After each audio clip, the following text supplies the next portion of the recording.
Classic Restos is proudly brought to you by Shannons, insurance for motoring enthusiasts, Hare and Forbes Machinery House, Pace Farm, and Hero Hoists.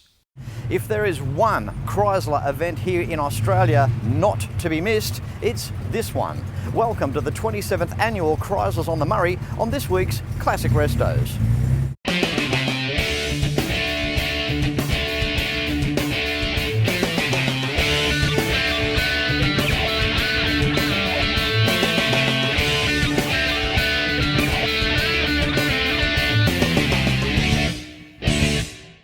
Well, if you're into your Chryslers and you don't come here, well, perhaps you better check yourself for a pulse, because after all, this is the largest outdoor Mopar event in the Southern Hemisphere.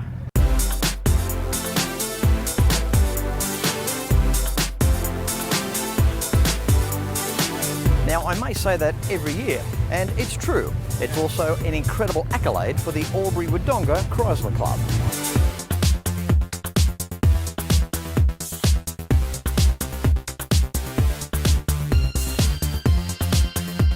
And every year here at Chryslers on the Murray, there is a spotlight emphasis on certain Pentastar models. And in 2019, it's the mighty VE, VF and VG Vals. Let's go take a closer look.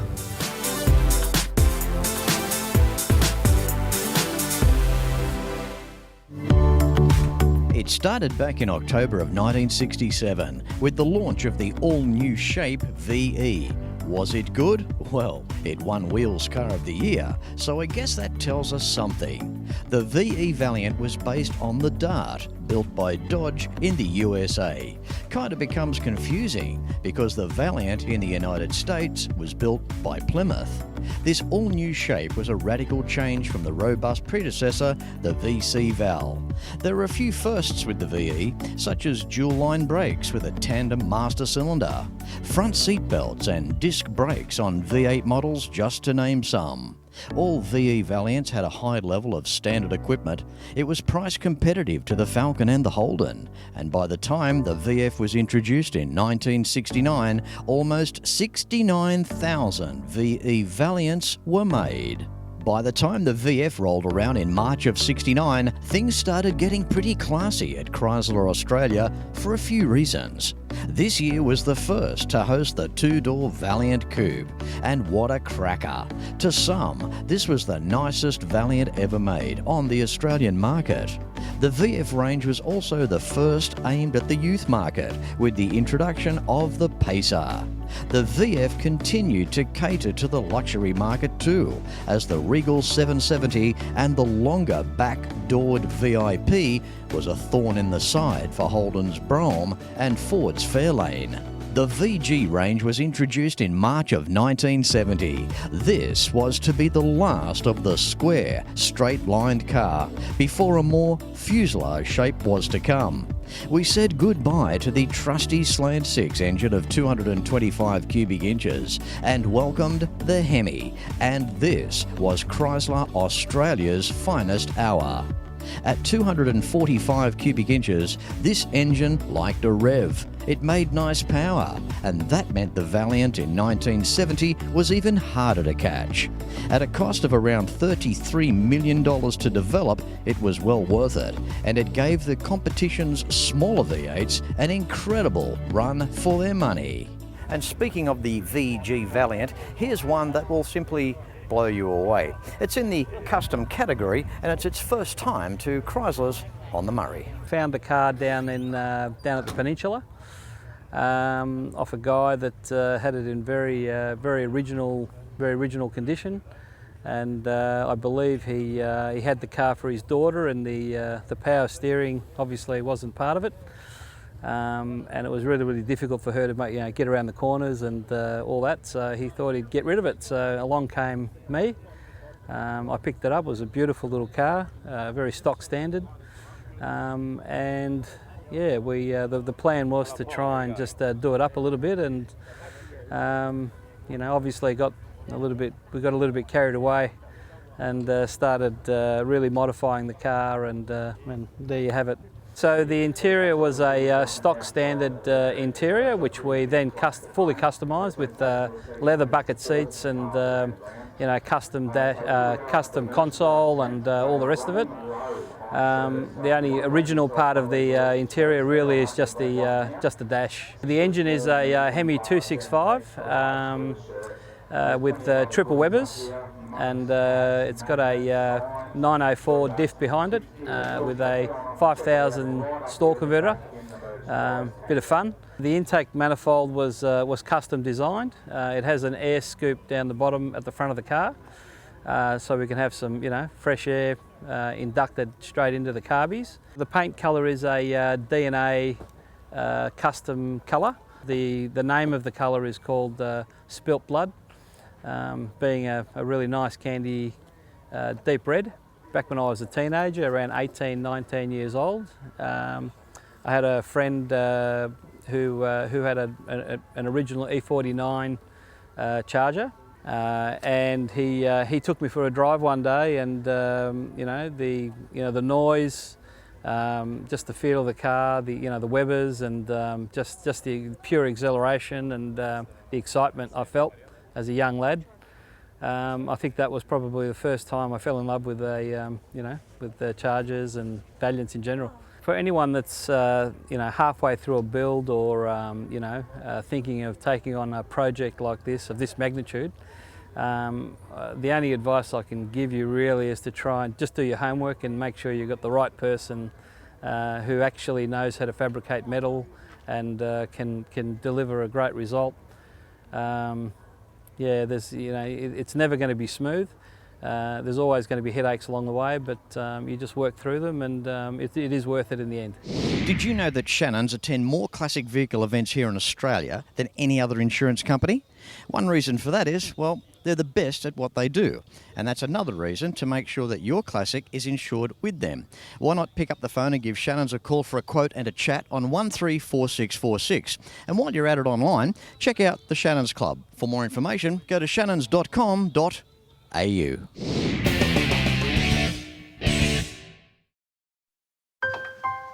I spend a lot of time out here.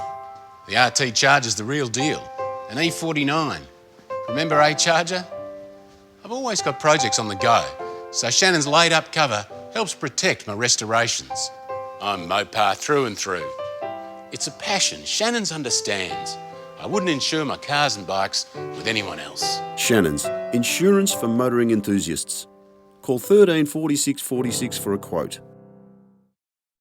If you have a restoration project, Hare and Forbes has the tools that you need. Shrinker stretchers, dollies, mallets, bead rollers, profile gauges, professional panel restoration kits, and so much more. Now I warn you, enter at your own risk because you will end up buying something. So come along to your Cap City store or browse and buy online at machineryhouse.com.au because Hare and Forbes has the range. In 2019, why not consider a Detroit tour with Fletch? Detroit, the automotive epicenter. It will leave you gobsmacked. Imagine experiencing where automotive history on a grand scale began. Stay in fine accommodation, taking in some of the best museums and private car collections on the planet. Book your 2019 Detroit tour with Fletch. 1300 146 392. Moving through the incredible Chryslers on the Murray for 2019. Well, we've just been to visit a VG car from a custom perspective, and one now that just couldn't be any further at the other end of the spectrum. How you doing, Mick? Very well, thanks, Fletch. This is incredible. Now, we've all heard of barn finds, of course. Well, here we go. It doesn't get much better than this. Where did you find it? Where did it all start? Yeah, I just had a call from a mate, and he got a call from a mate, and, as it always starts that way. And the father had died a while back, and they had to rent their house out, and the son had to get rid of the car that was in the shed, and my mate had no money, as times are tough, and he thought he'd give me a call, and I got a couple of bucks in my back pocket, and I thought, yeah, all right. So I called him up, and I said, what do you got? And he goes, oh, it's been sitting for a long time, and it's a white car, it's a Pacer. My dad bought it brand new, And I said, I'll come and have a look at it. He goes, it might be tough to have a look at it, but we'll have a look. And he sent me some photos, and I've got some banners here on display, and it doesn't do it any justice because it was a lot worse than what it was when I first got there. They'd taken lots of stuff off, and basically they were renting the house out, so they had to get rid of the car. So I went and looked at it, and it was since 1982 it had sat, so it's 37 years of sleep, and the shed, I'm amazed it stood. The foundation had completely crumbled away, and it was a completely timber structure, and the log was probably, 200 round, but the bottom of it was probably 60 mil left. You know what I mean? It had completely wasted away. It was how it stood was beyond me. Mick, finding any car in the shed is exciting, but this car's got significance, obviously being a pacer. Of all things to find. And it just goes to show all the miles we do and we drive around and we go past little sheds and garages, and it doesn't have to be a big barn. This is a small shed, and behind was just an absolute pot of gold. It's a 5th month 1970 car, all complete in its entirety around the engine bay. Even the decals on the air cleaner, Pacer Hemi 245 in tremendous condition. In terms of the way you've got the car presented here today, Mick, it reminds me, when you're at home and you're working in the yard all day in the sun, and you're getting sticky and itchy and you want to go and have a shower, you got dirt on you and all that sort of stuff. Now, that's what I believe that this car feels like. Now, I know how you're feeling. You stretch between two angles here. Me personally, I'd love to take the thing home and wash it, but then there's another part of me that wants to keep it dirty. What's your view on that? Yeah, so for this particular show, I've kept it as I found it. But know this, it won't look like this forever. I'll detail it. Keep it as it is. I'll sat and clear it so it stays like that, and I'll just take it to shows like this, and people hopefully continue to appreciate it for what it is, an all original car that was realistically in 12 years that he owned it, done 95,000 miles. But to be honest with you, Fletch, I don't think he touched bitumen. I think they were all on dirt because he was a contract shearer. And I got to tell you, mate, he's pretty rough under there. You know what I mean? He's hit every pothole known to man. It's pretty rough. I think what you've got here is an absolute gem. This sort of thing excites me. I love this. It just goes to show that they are still out there, and we stumble across these things sometimes when we least expect it. I've had other stories on Classic Restos where people, I remember one guy by the name of Mick Sapp, lovely guy, set out to find a Holden and took a left turn by mistake and found a two-door HQ Monaro under a tree, and now it's a show car. We hear these stories. It makes us wonder how many are actually left out there. Yeah, certainly I watch show American Pickers in particular, you know what I mean? And if I didn't have the job that I have, I would love to do something like that. I don't know. I earned a little bit of money, and but I still shop at the op shop, Fletch. I'm not going to lie to you, you know what I mean? I still go to cash converters, mate, to buy my stuff. I just love that. And finding something like this for me, this is a dream. Mick, keep up your fantastic work. I love how you have it presented here at Chryslers on the Murray for 2019. Well done, mate. Pleasure talking to you. You too, Fletch. Nice to talk to you again, mate. Thanks, mate. And, of course, the spotlight emphasis this year at Chrysler on the Murray, VEs, Fs and Gs. And, geez, do we have a VE right here? How you doing, Diego? Very good, thank you, Fletch. That is good. Now, we've got another barn find for you. It's just incredibly interesting stuff. I know we had a VF earlier. Check this out, 1968 VE. What's the story with this, Diego? We found it up in Jindabyne. What is it? Under a tree in the paddock. Back in the day, Sterling Moss used to sell Valiants for Chrysler. Look at this Moss here. This is ridiculous. Yeah, well, my wife thinks so too, and she doesn't even get into the car. We've got the Slant 6 engine in its entirety sitting in there. It looks as though it's been cleaned up. Is there any story there mechanically? Yes, the piston number 5 was seized, and we rebuilt all the engine and all the running gears, all brand new. So yeah. So the car has obviously had some sort of a life, possibly a little bit of a hard one. The interior, a bit of wear there. Yeah, heaps. Like, I'll have to cover it up with a poncho. Now, your plan for this car, Diego, have you anything in mind for it whatsoever? I haven't thought that far ahead. I'm happy the way it is at the moment, and like maybe once all the moss is gone, maybe I'll do something, maybe a respray it or something. Thank you for sharing that with us. No worries. It's bowled me over and lots of other people here this weekend. There's no doubt about it. You can get cars that have had around 100k spent on them, and sure, they get the looks, but it's amazing the amount of people that stop and look at these barn finds. Yeah, no, that. I don't know. I wasn't meant to do anything with this thing, and I found it, and now look at it. I'm here with all my mates too. So. Good on you, Diogo. Thank you very much, mate. No worries. Good on you, Fletch. Helping to keep the dream alive with sensational old VE Valiant. Well done, mate. No worries. Good on you. Yeah, we're packing up the Valiants and heading up today. Straight up the Hume like a classic car parade. We might even see you on the way. The sun is shining on classic cars all day. Yeah, we're cold, water tastes like wine. Yeah, we're cold where the water tastes like wine. You can jump in the water and stay drunk all the time. Yeah, we're going up to Albury, pack up the bells and go. Yeah, we're going up to Albury, pack up the bells and go. We're going to the Chrysler on the Murray car show. We're going to the Chrysler on the Murray car show. We're going to the Chrysler on the Murray car show.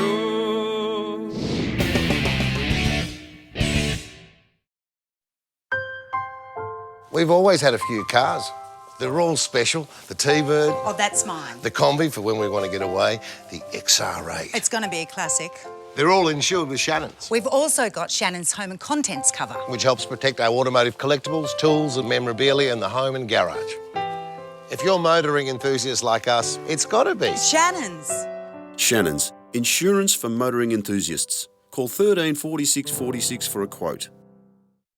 If you have a restoration project, Hare and Forbes has the tools that you need. Shrinker stretchers, dollies, mallets, bead rollers, profile gauges, professional panel restoration kits, and so much more. Now I warn you, enter at your own risk because you will end up buying something.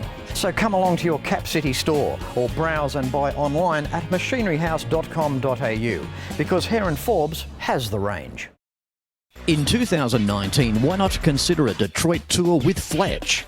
Detroit, the automotive epicenter. It will leave you gobsmacked.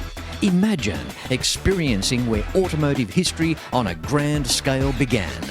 Stay in fine accommodation, taking in some of the best museums and private car collections on the planet. Book your 2019 Detroit tour with Fletch. 1300 146 392. Time now to put a cat amongst the pigeons. A car from the 50s, a wagon, something classy. How are you, Aaron? I'm great, Fletch. So, wait, mate, 1958 wagon. What do we got here? It's a Chrysler AP2 Plainsman. Wow, AP2. You can see where it all starts, AP2, and obviously into the 60s, and we're up to AP5s and AP6s. So the tradition goes back, doesn't it? Yes, it does. Now, Aaron, this car here, one of these cars, full restoration, one view from any angle, we can speak tens of thousands of words. What an incredible restoration. Did it take you long? 3.5 years, and every single panel has been repaired. Yeah. It is absolutely delightful. The bright work on this car is stunning. The interior is just breathtaking. The car, we've tried to build it back to what it was as it came out of the factory floor. Okay, now speaking of the factory floor and the timing of the car, the area, now what's the history there?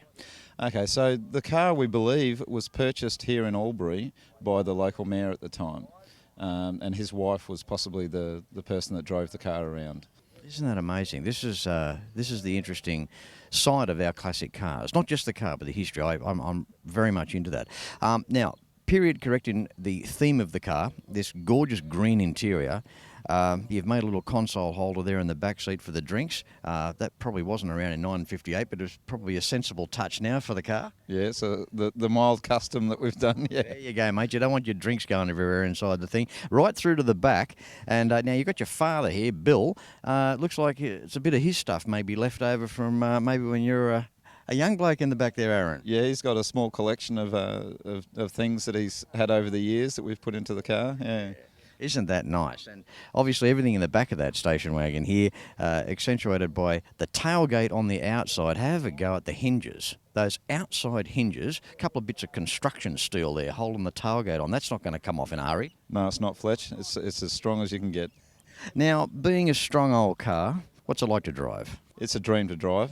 You're cruising along the highway and it just floats on the road. So it doesn't wander, it behaves itself?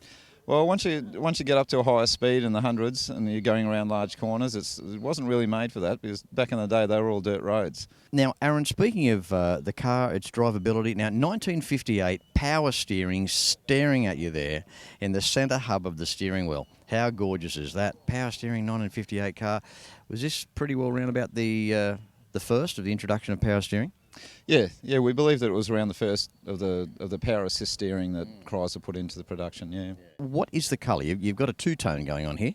Well, Fletch, the colour of the car is the original colour of the car, which is Highland green, is the main colour of the car, and the highlights are Sherwood green. Now, engine up front, what's going on there, Aaron? So it's a 313 Poly V8. Now, the Poly V8s are a good thing. They got old Hemi bottom ends. The Poly engines, they used to put them in trucks. These things are incredibly strong. To put them in a domestic car, especially if you've done a rebuild here, it's something you'll never really have to touch that engine ever again. No, Fletch, the motor, everything, well, 80% of the motor you can actually buy off the shelf now. Mate, good to see you here this weekend at Chrysler on the Murray for 2019 with your father, Bill. Father and son team here this weekend in this Chrysler. Well done, mate. Congratulations, Aaron. Great, thanks, Fletch. Here at Chrysler's on the Murray, things just get better and better. There's something always different to see each and every year. Beside me here, the Shannons top 5 Aussie cars, and here the Shannons top 5 American cars. Actually, one's just left. Make that the top 4. At this year's Chryslers on the Murray. Time now for a 1965 AMC Rambler Ambassador. How are you, Alan? Good, thanks, Fletch. That's great. Thanks for coming along. Thank you. Yeah, pleasure. Now, the affiliation with you guys and Chryslers on the Murray here, it's a strong association. It's good to see you guys turning up each year. Yes, no, it's great. It's the first time I've been down here. I've been going to come the last few years, but haven't made it, but finally got here. Well, I think it's also very nice of the Albury Wodonga Chrysler Club to invite you AMC people every year because of obviously the affiliation which goes back with Jeep. 70s or whatever, yeah. Now, your car here, Alan, a 1965 Ambassador. Now, this car is rare. You know how many there are. What's the story there? As far as I know, there's only one in Australia, which is a hardtop, and there's also a convertible, same model. But that's all I know of and all I've seen, and there's not a lot left in America either. I'm pretty sure they only build about 4,900 all up. In the States, so. It's very interesting, the history. This is the first type of Ambassador model that I have seen. When I walked up to it, I really couldn't believe it. I don't think I've seen one of these cars before, obviously reflecting the rarity. But on the approach, I could see a bit of Galaxy, see a bit of Fairlane. This is a full-size, two-door luxury car at its very best from AMC. Yeah, at the time, Rambler was like the poorer mark of independence, so they wanted to try to mix it with Chevy and Ford and that sort of thing. So that's why they went for the Ambassador and changed the grille and made it more stylish, and that was their sales pitch. And Alan, the 327 label there on the rocker cover, there's something about 327. That just really suits the era, doesn't it? Yeah. And Rambler made their own engines, so they didn't really interchange with Chevy or Ford. And I think the only thing interchange is the rocker cover, the tappets, so lifters and things, but that's about all that I know of. So, and they had that motor for 15, 16 years, I think. Correct me if I'm wrong, but I'm not really a Rambler guy. I'm a Hudson man. So, but, good for you. Run well? Yeah, beautiful. Yeah. How far have you travelled for this trip? We just travelled about 1,020 k's. Took us 2 days, but we just took our time. First big trip in it, really, so it was good. And no problems? No problems at all. No, it ran beautiful. Never used a drop of oil and water. It was a pleasure to drive. 4-course suspension, just float along the road lovely with a nice power steer. There you go, these old classic cars. When you've got them right, you can't beat them. It's a beautiful car, Alan, stunning car. We look at the lines, the side profile of this car, up over the top of the doors and inside. Wow, isn't it beautiful in there? Yeah, and it's a 56,000 original mile car. When I got it, I've put 2,000 on since I've had it. This is one advantage of when we get these cars from the United States of America. 9 times out of 10, the higher you go in terms of the rank of the car or the prestige of the model, the less of the miles. They just didn't do big miles in these cars, did they? They didn't. And this car was purchased new in Kentucky. Spent a lot of time in there, and it was purchased by a guy in California in LA. I've got all the paperwork for his time with the vehicle, and he didn't do a lot of miles in it, and hence, and then it was brought over here by a collector in Western Australia, who then, John Ivory, who was a Rambler, Hudson guy, he had a museum over there, he purchased off that gentleman, and then he passed away, and I think most of his collection went to Gosford Motor Museum. And I purchased from there about 15 months ago. It's a beautiful car, there's no doubt about it. Also being extra special because of the, based on the rarity of the vehicle. But mate, congratulations on this one. Thanks, Fletch. Thank you very much. That's all right. And you're my AMC interview for this episode of Classic Restos for Chrysler on the Murray for 2019. Well done. Thanks, Max. Very pleasure to do it. Thank you. Well, you have seen just some of the largest outdoor Mopar event in the Southern Hemisphere. And it's put together by one of the smallest car clubs, the Albury Wodonga Chrysler Club. I hope to see you here in 2020. Until next week, no matter where you're watching Classic Restos from, please ride and drive safe. I'm Fletch, and I thank you very much for watching. Going to the Chrysler on the Murray car show. Going to the Chrysler on the Murray car show. Going to the Chrysler on the Murray car show. You can like and follow us on Facebook at facebook.com/Classic Restos TV and watch catch-up episodes at shannons.com.au. Classic Restos is proudly brought to you by Shannons, insurance for motoring enthusiasts, Hare and Forbes Machinery House, Pace Farm, and Hero Hoists.